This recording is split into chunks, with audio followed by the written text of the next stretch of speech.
I've had to revisit my forecasts more times than I can count. And I've always managed to run into cash crunches, uncomfortable discussions with shareholders and investors asking for more money, and always, forecasts were off by a ton. Especially when customers and clients are paying at random times, it just seems so daunting. How can you actually create a forecast based off of this, right? That is until you learn one small trick that really helps you out. So I'll be sharing that with you today. So my second business went down the traditional startup route, which was we found a company that we liked and we saw an opportunity. The company was called Rightmove in the UK. It's a real estate marketplace that's got 70% EBITDA margins and is really is the king of the real estate marketplaces basically. And we just went into Ukraine and copied the model. And that was basically it. But unfortunately, the UK model didn't work in Ukraine. And even if they both have UK in the name, sorry for that. But we've quickly found our pivot and started growing, but we ran into a new problem, which was forecasting, because people were paying us post-pay and they were paying at random. Plus we had seasonality because it was holiday home rentals. So you had like this bell curve in the summer that you have like this uptick. You had another small one in the winter because everybody's going to like skiing, vacations, and these kind of things.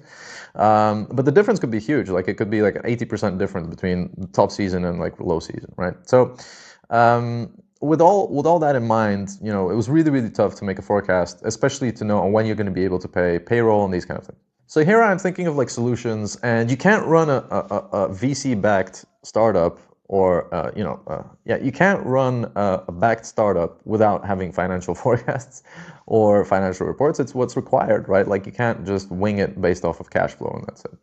So we had to make forecasts all the time. And then a thought hit me. I had seen a pattern that's like, yeah, we have late payers, but most of them still pay. It's not like a lot of them don't pay, right? So basically what we did is we went into our financial reports and we said, okay, we went over every single client that we had, so looked at their pattern, how quickly do they pay, so on and so forth.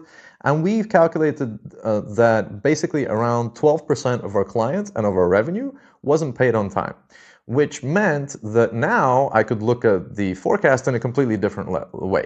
So now that we knew that 12% of total revenue was kind of like, gonna be late and so on and so forth, I just did one small thing. I just said, okay, can we make the model work if we get 12% less revenue every single month? And the model didn't work, but with increases of pricing here and there, small tweaks and changes, basically what we could do is we created the business that could run on like, hey, even if we don't get paid that 12% at all, like ever, the model still works.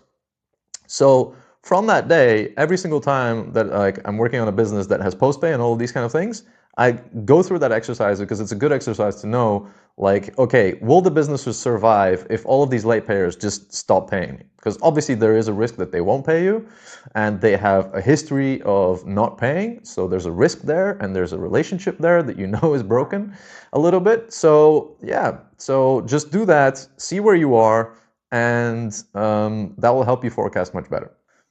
Now, obviously, I said that most of these late payers still paid for us. Guess what? That's not a bad thing, right? We still get those 12% at some point, or we get 10%, whatever it may be. But the point was that once you get that, that means you've actually done better than the forecast. And I'm yet to meet a person or an investor who doesn't like it when their numbers are better than what's forecast, right? Like, so use that, try it on your business today and see where you are. If you need a tool or if you need anything that gives you an oversight of like who paid you when they paid you, if your accountant and bookkeeper doesn't do that for you in your cash flow analysis, try out the Smoothen web app. You can connect to your bank directly, or you can just upload your bank statements and you'll get a clean overview of all your payers, everybody who's paid, when they've paid, how much they've paid, so on and so forth. And you have that overview in 2 minutes. Okay? See you in the next one. Peace.